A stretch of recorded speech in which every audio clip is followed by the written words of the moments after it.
Bore के model की limitations में बच्चों एक लिमिटेशन हमने देखी कि जब इलेक्ट्रॉन एक ऑर्बिट से दूसरे ऑर्बिट पर जाता है तो जितनी वेवलेंथ उसने रिलीज करना चाहिए उसके अलावा वो कुछ और वेवलेंथ भी रिलीज करता है। अब फॉर एग्जांपल साहब ये न्यूक्लियस है, ये इलेक्ट्रॉन्स इसके चारों ओर ऑर्बिट में घूम रहे हैं। अब सपोज कीजिए इलेक्ट्रॉन यहाँ से यहाँ आया और उसने 5500 एंगस्ट्रॉम वेवलेंथ रिलीज करना चाहिए, तो इतनी वेवलेंथ तो उसने रिलीज करी, लेकिन इसके अलावा भैया 5450 एंगस्ट्रॉम भी रिलीज करी, 5550 एंगस्ट्रॉम भी रिलीज करी। ये जस्ट एक एग्जांपल, एक रैंडम वैल्यूज में लेके बता रहा हूँ, अभी थोड़ी देर पहले भी मैंने इस बारे में आपसे कहा। तो बच्चों इन वेवलेंथ के अलावा इसने और वेवलेंथ भी रिलीज करी। और ऐसा क्यों हुआ भाई? अगर इतना एनर्जी डिफरेंस इस वेवलेंथ के कॉरेस्पॉन्डिंग है तो इतनी ही रिलीज हो, इसके अलावा दूसरी क्यों रिलीज हो? बोर के पास में बच्चों इसका कोई आंसर नहीं था और उसको समझाने के लिए बच्चों सोमरफेल्ड का एक एक्सटेंशन आया। सोमरफेल्ड एक्सटेंशन या सोमरफेल्ड मॉडल भी कह सकते हैं। एक्चुअली मॉडल वर्ड हम ज़्यादा यूज़ में नहीं लाते क्योंकि जैसा बोर का मॉडल था लगभग वैसी ही बातें थी, बस इसमें हल्का सा उसने चेंज लाया। उसने ये बोला कि साहब इलेक्ट्रॉन जब न्यूक्लियस के अराउंड घूम रहा है तो वो ऑर्बिट में तो घूमता है, ऑर्बिट में तो घूमता है, या जिसे जहां घूमता है उसे हम ऑर्बिट बोलते हैं, लेकिन वो ऑर्बिट हमेशा सर्कुलर शेप का हो ऐसा जरूरी नहीं है। उसने क्या बोला कि ये ऑर्बिट जो है वो हमेशा सर्कुलर हो ऐसा जरूरी नहीं है। वो जो ऑर्बिट है बच्चों कई बार वो एलिप्टिकल शेप का होता है, वो दीर्घवृत्ताकार कक्षा का होता है। जैसा कि आप देख रहे हैं भाई एलिप्स, आप मेरे ख्याल से समझते होंगे ये जो शेप है बच्चों ये एलिप्स है। आप लोगों ने Kepler laws of planetary motion पढ़े हैं ग्रेविटेशन में, तो उसमें आप लोगों ने देखा बच्चों ये एलिप्स है। तो ऐसा वो केपलर लॉज के बारे में फिजिक्स में फिर आप लोग डिटेल में पढ़ेंगे बच्चों, ग्रेविटेशन में पहले भी पढ़ा है बट इतना ज़्यादा लेवल का नहीं पढ़ा होगा। अब वो ये बोल रहा है बच्चों कि इलेक्ट्रॉन जो है न्यूक्लियस के अराउंड वो एलिप्टिकल पाथ में घूम रहे हैं और ये जो एलिप्स होता है बच्चों इसमें जो सबसे बड़ी जो कॉर्ड होती है बच्चों, इस कॉर्ड को आप बोला करते हैं मेजर एक्सिस। सबसे बड़ी कॉर्ड को हम कहा करते हैं बच्चों मेजर एक्सिस, और सबसे छोटी जो कॉर्ड होती है उसे आप क्या बोला करते हैं? Minor axis. भाई सबसे बड़ी कॉर्ड को आप बोलते हैं मेजर एक्सिस और सबसे छोटी कॉर्ड को हम क्या बोला करते हैं बच्चों? Minor axis. सबसे बड़ी वाली को मेजर और सबसे छोटी वाली को माइनर। तो उसने क्या बोला बच्चों कि इलेक्ट्रॉन जो है वो इलेक्ट्रॉन जो है न्यूक्लियस के अराउंड एलिप्टिकल पाथ में चक्कर लगा रहे हैं और वो जो एलिप्स होता है उस एलिप्स के किसी एक फोकस पर न्यूक्लियस होता है, उस एलिप्स के किसी एक फोकस पर न्यूक्लियस होगा। जैसे ये देखिए यहाँ पर न्यूक्लियस है, जैसे यहाँ पर देखिए बच्चों ये न्यूक्लियस है। दोनों में से किसी एक जगह होगा, दोनों जगह नहीं होगा। ये जो एलिप्स होता है बच्चों ये एलिप्स है, तो ये एलिप्स का सेंटर है आप जैसा देख रहे हैं। अब this is the centre of ellipse. अब सेंटर से थोड़ा सा अलग हटकर बच्चों एक पॉइंट होता है जिसे हम बोला करते हैं फोकस, जिसे हम जनरली एस से रिप्रेजेंट करते हैं। ये एस और एस डैश जो होते हैं बच्चों ये कहलाते हैं फोकाई, फोकाई कहलाते हैं। फोकस का जो प्लूरल, उसका जो बहुवचन जिसे हम बोलते हैं हिंदी में बच्चों वो होता है फोकाई। तो वो ये बोल रहा है कि electrons are revolving around nucleus in elliptical path. Electron जो है बच्चों वो एलिप्टिकल पाथ में चक्कर लगा रहे हैं जस्ट लाइक ग्रेविटेशनल सिस्टम, और जो न्यूक्लियस है वो उस एलिप्स के किसी एक फोकस पर है। भाई ये एलिप्स का सेंटर है तो जो न्यूक्लियस होगा वो उसके किसी एक फोकस पर होगा, या तो इस तरफ या इस तरफ, दोनों में से किसी एक तरफ।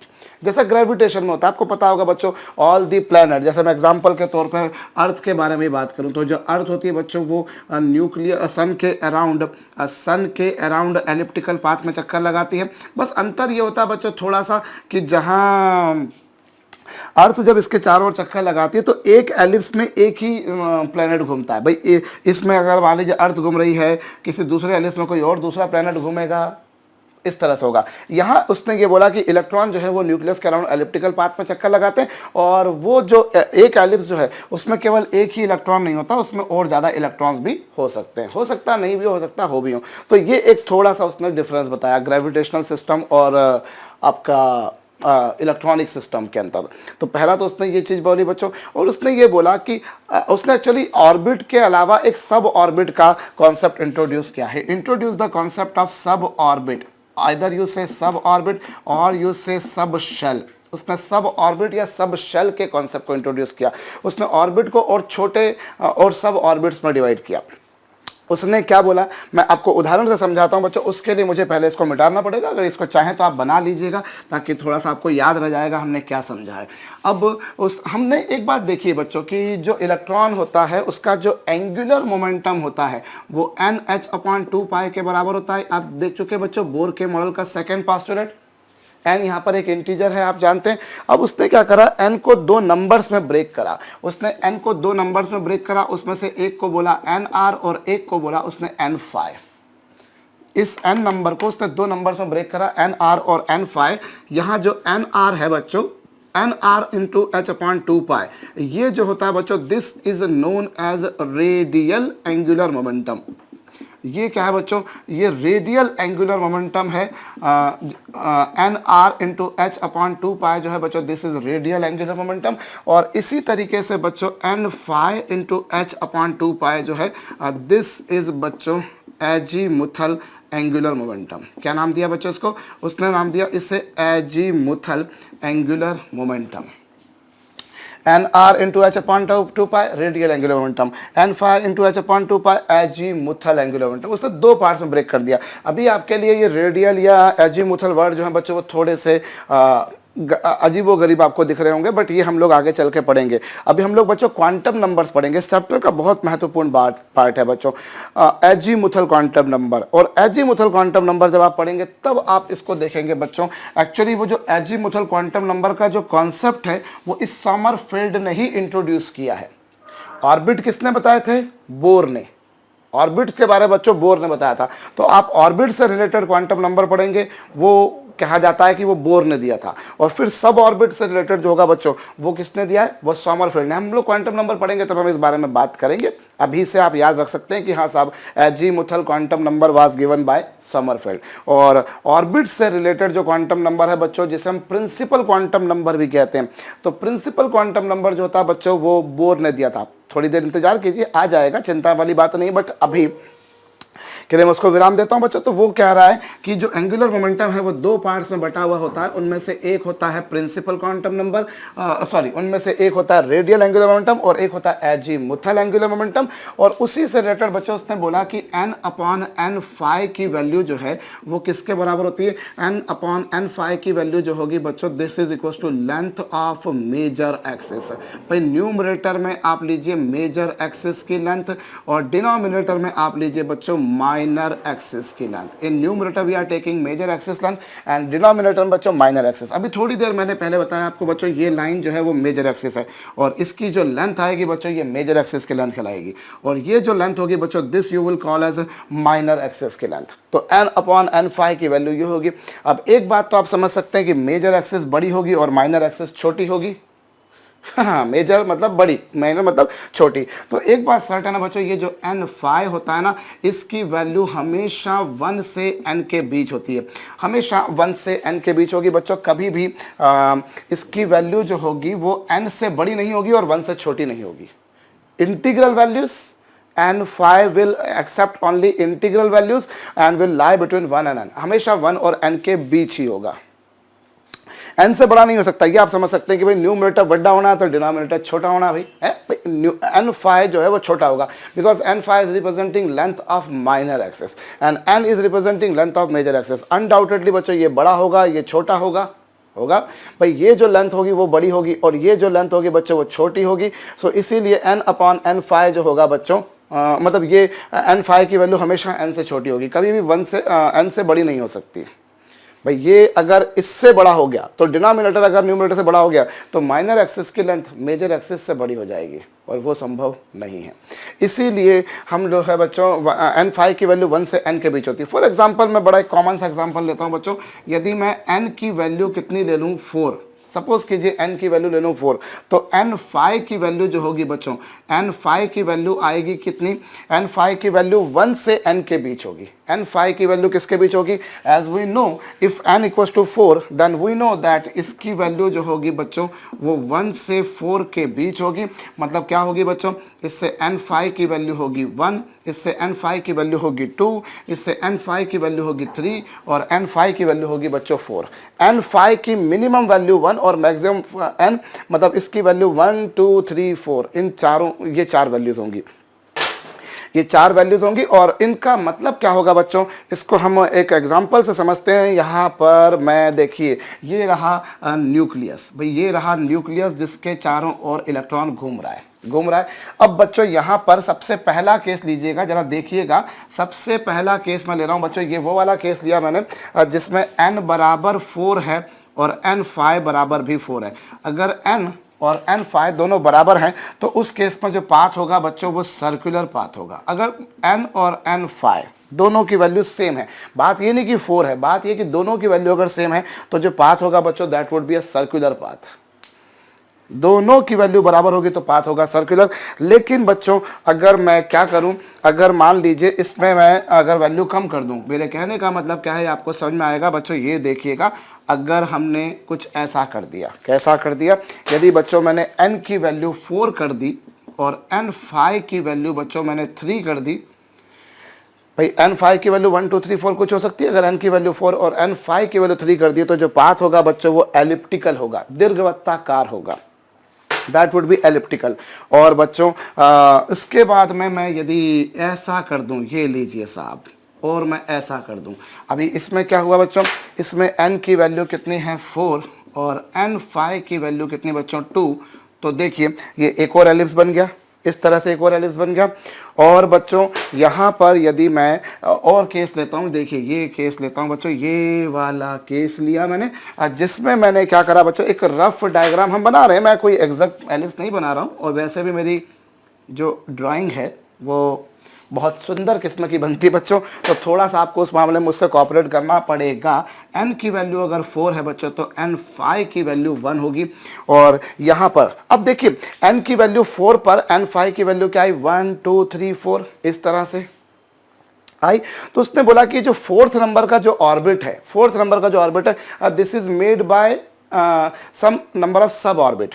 ये देखिए इसने क्या बोला कि जो ऑर्बिट है ये कुछ सब ऑर्बिट से मिलके बना है। जैसे n5 = 4 पर अगर दोनों की वैल्यू सेम तो सर्कुलर, और अगर जैसे जैसे आप n5 की वैल्यू कम करते जा रहे हैं बच्चों वैसे वैसे वो एलिप्स जो है वो दुबला होते जा रहा है, पतला होते जा रहा है। यहाँ n5 की वैल्यू 3 थी तो ये पतला एलिप्स बना, फिर 2 हो गई तो और पतला बना, 1 हो गई तो और पतला हो गया। और अगर मैं n5 की वैल्यू बच्चों 1 कर दूं, कितनी कर दूं 1, तो जो पाथ बनेगा ना बच्चों वो सर्कुलर लीनियर बन जाएगा। n की वैल्यू 4 और n5 की वैल्यू 0। अगर मैंने इसकी वैल्यू 0 कर दी बच्चे, सॉरी, अगर मैंने इसकी वैल्यू 0 कर दी तो फिर वो एक स्ट्रेट लाइन बन जाएगा, that will a straight line, इस तरह से कुछ हो जाएगा। तो बच्चों यहाँ जो है बोर्न जो समरफील्ड है उसने बोला कि हर ऑर्बिट एक्चुअली कुछ नंबर ऑफ सब ऑर्बिट से मिलकर बना है। Every orbit is made of some number of sub orbit. अगर दोनों की वैल्यू सेम तो सर्कल, और सर्कल के ठीक सेंटर पर होगा न्यूक्लियस। और अगर बाकी केसेस में वो एलिप्स बनेगा और उस एलिप्स के किसी एक फोकस पर होगा साहब न्यूक्लियस। ये कौन डिनोट कर रहा है, this is nucleus around which electrons is revolving. और इलेक्ट्रॉन जब रिवॉल्व हो रहे हैं तो बच्चों वो उसके एलिप्स के फोकस पर है, उसकी नाभि पर है, उसकी फोकाई पर है। सो ये बेसिकली बच्चों आपके पास में समरफील्ड ने ये एक्सटेंशन दिया। इस आधार पर वो प्रूव कर पाया कि साहब ऑर्बिट में आपने सब ऑर्बिट बना दिए, इसीलिए क्या हो गया कि अब इन सारे सब ऑर्बिट की जो एनर्जी होगी वो डिफरेंट होगी, इन सभी सब ऑर्बिट की एनर्जी डिफरेंट होगी। इसीलिए 5500 तो आई, लेकिन इसके अलावा हमने कुछ और भी एनर्जी डिफरेंसेस थे जिनको हमने काउंट नहीं करा। जैसे मैं आपको बता रहा था कि साहब ये थर्ड ऑर्बिट है, सॉरी ये न्यूक्लियस है जिसके अराउंड इलेक्ट्रॉन घूम रहा है। तो जब इलेक्ट्रॉन यहाँ से यहाँ आया तो एक्चुअली इस ऑर्बिट के अंदर कुछ कुछ एलिप्स हैं। अब उसके पहले वाले एलिप्स से आया, दूसरे वाले एलिप्स से आया, तीसरे वाले एलिप्स से आया, चौथे वाले एलिप्स से आया, अकॉर्डिंगली एनर्जी डिफरेंस चेंज हो जाएंगे। और एनर्जी डिफरेंस अगर चेंज हो जाएंगे बच्चों तो वेवलेंथ भी चेंज हो जाएगी। अगर एनर्जी डिफरेंस चेंज हो जाएगा बच्चों तो वेवलेंथ भी चेंज हो जाएगी। होप मेरी बात खोपड़ी में जा रही होगी बच्चों कि जब वो फोर्थ से थर्ड में आया तो आपने बोला साहब फोर्थ और थर्ड की एनर्जी डिफरेंस ये, जैसे इसकी थर्ड की एनर्जी कितनी होती है -1.5 और इसकी कितनी होती है -0.85। तो अब उसके कॉरस्पॉन्डिंग आपने वेवलेंथ निकाल दी साहब कि इन दोनों का जो डिफरेंस है वो 0.65 है और उसको आप कर दोगे 12375 अपॉन लेमडा, उससे आपके पास में वेवलेंथ आ जाएगी। लेकिन बच्चों इसके अलावा इन दोनों का जो डिफरेंस होगा वो सिर्फ इतना ही नहीं होगा, क्योंकि this orbit is made of some number of sub orbits, sub shells, और अकॉर्डिंगली एनर्जी डिफरेंस कभी 0.65 आएगा, कभी 0.64 आएगा, कभी 0.66 आएगा। और अकॉर्डिंगली अगर एनर्जी डिफरेंस चेंज होंगे तो बच्चों वेवलेंथ भी चेंज होगी। सो ये एक बहुत इंपॉर्टेंट उसने मॉडिफिकेशन किया, मैं बोलूँ, या फिर एक्सटेंशन किया बोर्स एटॉमिक मॉडल में, in which he assume that every orbit is made of some number of sub orbit और सब शेल्स। ये जो एजीमुथल एंगुलर मोमेंटम है बच्चों, इस बारे में हम लोग समरफील्ड के द्वारा ही दिए गए एजीमुथल क्वांटम नंबर में और डिटेल में चर्चा करेंगे। अब ये मॉडल तो हम लोगों ने देखा बच्चों, और इसमें हमने देख लिया कि हाँ इसने इसको किस तरह से मॉडिफाई किया, लेकिन इसकी भी कुछ एक लिमिटेशंस हैं बच्चों, इसकी भी कुछ एक लिमिटेशंस है, और वो लिमिटेशन क्या मैं आपको बताता हूँ। सबसे पहली लिमिटेशन इसने बोला कि चलिए ठीक है, जो वेवलेंथ है वो एक से ज़्यादा क्यों मिल रही है, मिलना तो चाहिए थी केवल इतनी, पर मिली और भी क्यों, तो उसको उसने एक्सप्लेन कर दिया, बता दिया उसने कि आपको एक ही लाइन नहीं मिलती, बल्कि अलग अलग आपको बहुत सारी फाइन लाइंस मिलती हैं। ही टोल्ड कि एक ही लाइन नहीं मिल रही, आपको बहुत सारी अलग अलग फाइन लाइंस मिल रही, क्यों मिल रही हैं। I think you people have got that completely. अभी इसमें दो चीजें थी, उसने एक बार बोला कि भैया जैसे मान लीजिए कोई वेवलेंथ ऐसी होती है जिसकी इंटेंसिटी ज्यादा होती है और कोई वेवलेंथ ऐसी होती है जिसकी इंटेंसिटी कम होती है। इंटेंसिटी का मतलब क्या है बच्चों, आपने अपने घर में एक अंधेरे कमरे में आप बैठे हुए हैं और आपने उसके एक दीवार में एक सुराख कर दिया, खोल कर दिया, कुछ लाइट अंदर आएगी, आपको दिखेगी लाइट आ रही है। अब आप उस सुराख का साइज अगर बढ़ा दो तो ज्यादा लाइट आएगी, और बढ़ा दो तो ज्यादा और लाइट आएगी। तो वो जो लाइट की क्वांटिटी है बच्चों, उसी को बोलते हैं हम सिंपली इंटेंसिटी। कम लाइट आ रही मतलब इंटेंसिटी कम है, ज्यादा लाइट आ रही मतलब इंटेंसिटी ज्यादा, और ज्यादा लाइट आ रही मतलब इंटेंसिटी बच्चों और भी ज्यादा है। तो वो इंटेंसिटी जो होती है बच्चों, उसने बोला कि जब भाई कोई वेवलेंथ ऐसी जिसकी इंटेंसिटी ज्यादा है, कोई वेव ऐसी जिसकी इंटेंसिटी कम है, वो समरफील्ड इसके बारे में नहीं बता पाया। तो ये समरफील्ड के मॉडल की एक लिमिटेशन है बच्चों, क्या कि जब कोई किसी वेवलेंथ की इंटेंसिटी ज़्यादा क्यों है, किसी की इंटेंसिटी कम क्यों है, उस बारे में वो नहीं बता पाया। मैं आपको एक उदाहरण के तौर पर बता देता हूं बच्चों। ये न्यूक्लियस है, इलेक्ट्रॉन के चारों ओर, इलेक्ट्रॉन इसके चारों ओर घूम रहे हैं। आपको मालूम है जब फर्स्ट ऑर्बिट में आते हैं तो लाइमन सीरीज मिलती है, पर्टिकुलरली हाइड्रोजन के केस में। अब जब इलेक्ट्रॉन यहाँ से यहाँ आएगा, यहाँ से यहाँ आएगा, यहाँ से यहाँ आएगा, तो ये सारी अल्ट्रावायलेट में आएंगी, लाइमन सीरीज कहलाएंगी, ये आप जानते हो। अब माना चलिए साहब अल्ट्रावायलेट है, लाइमन सीरीज है, उसमें जब दो सक्सेसिव ऑर्बिट के बीच का ट्रांजिशन होता है बच्चों, और सक्सेसिव मतलब n=2 से n=1 में जब जाएगा, सो यू विल फाइंड कि ये जो इंटेंसिटी होती है बच्चों, ये मैक्सिमम इंटेंसिटी मिलेगी आपको। लाइमन सीरीज में सबसे ज्यादा इंटेंसिटी की जो वेवलेंथ मिलेंगी बच्चों, वो सेकंड टू फर्स्ट के केस में मिलेंगी आपको, सक्सेसिव के बीच में। ऐसे बामर में क्या होगा, इलेक्ट्रॉन सेकंड में आएगा, इलेक्ट्रॉन बच्चों will come from either any of the outer orbit to the second orbit. तो सबसे ज्यादा इंटेंसिटी बच्चों आपको इस केस में मिलेगी। जब दो सक्सेसिव ऑर्बिट के बीच में ट्रांजिशन होता है तो वो सबसे आसान होता है, इसलिए वो सबसे ज्यादा संख्या में होता है, इसलिए वो वाली वेवलेंथ सबसे ज्यादा रिलीज होती है, इसलिए उनकी इंटेंसिटी भी सबसे ज्यादा आती है। आई रिपीट बच्चों, फर्स्ट में आ रहा है, सेकंड से आ रहा है, थर्ड से आ रहा है, फोर्थ से आ रहा है, फिफ्थ से आ रहा है, फर्स्ट में आ रहा है। सेकंड से फर्स्ट में आने की पॉसिबिलिटी सबसे ज्यादा होती है, इसलिए वो वाली इलेक्ट्रोमैग्नेटिक वेव सबसे ज्यादा रिलीज होती है, इसलिए बच्चों इंटेंसिटी भी ज्यादा मिलती है। लाइकवाइज बामर में क्या होगा, सेकंड में थर्ड से आएगा, फोर्थ से आएगा, फिफ्थ से आएगा, थर्ड से फिफ्थ सेकंड में बच्चों सबसे ज्यादा क्वांटिटी में आएगा, इसीलिए सबसे ज्यादा इंटेंसिटी की वेव्स आपको मिलेगी। तो ये कुछ बात है बच्चों जो आपको बिल्कुल कंठस्थ रखनी है, स्मरण रखनी है, याद रखनी है। और उसके बाद में बच्चों आगे की बात मैं आपको बताऊं, यहाँ पर जो समरफील्ड का जो मॉडल है, उसने जो एक्चुअली ये जो n5 की वैल्यूज दी थी बच्चों, n5 की जो वैल्यूज दी थी वो कितनी दी थी, उसने बोला 1 2 3 से लेके कहां तक, n तक दी थी। अब आगे चल के आप लोग देखेंगे बच्चों, ये जो n5 होगा इसको हम कुछ l जैसे रिप्रेजेंट करेंगे। एजीमुथल क्वांटम नंबर जो मैंने आपसे कहा ना बच्चों, उसे हम लोग l से रिप्रेजेंट करेंगे। और जब प्रैक्टिकली l की वैल्यूज आप निकालेंगे वहां जाकर, तो आप देखेंगे कि l की वैल्यूज जो मिलती है बच्चों, वो 0 1 2 3 से लेके कहां तक मिलती है, n-1 तक। 0 1 2 3 से लेके कहां तक, n-1 तक। तो मिलती तो आपको पूरी वही वैल्यूज है, कुल मिलाकर यहां पर कितनी मिली, 1 2 3 4 5 6 n तक। How many values, n values. और यहां 1 2 3 से लेके n-1 तक कितनी वैल्यूज, n-1। और एक ये कुल मिलाकर कितनी वैल्यूज हो गई बच्चों, कुल मिलाकर n वैल्यूज हो गई। 1 2 3 से लेके n तक n वैल्यूज, 1 2 3 से लेके n-1 तक n-1 वैल्यूज, और एक ये मिली कुल मिलाकर n वैल्यूज ही। कितनी वैल्यूज मिली, n वैल्यूज। एब्सोल्युटली किसी डाउट के नहीं कि 1 से लेके n तक भी n वैल्यूज, और यहां पर भी यहां तक n वैल्यूज मिल रही है। देखिए 1 2 3 से लेके n-1 तक कितनी वैल्यूज, n-1 और एक ये, तो मिली कुल मिलाकर n वैल्यूज बच्चों, पर ये वो वाली वैल्यूज नहीं मिली जो वहां पर दी थी। तो दीज वर सम लिमिटेशन बच्चों जो कि समरफील्ड मॉडल में भी या समरफील्ड एक्सटेंशन में भी काउंट की जा सकती हैं।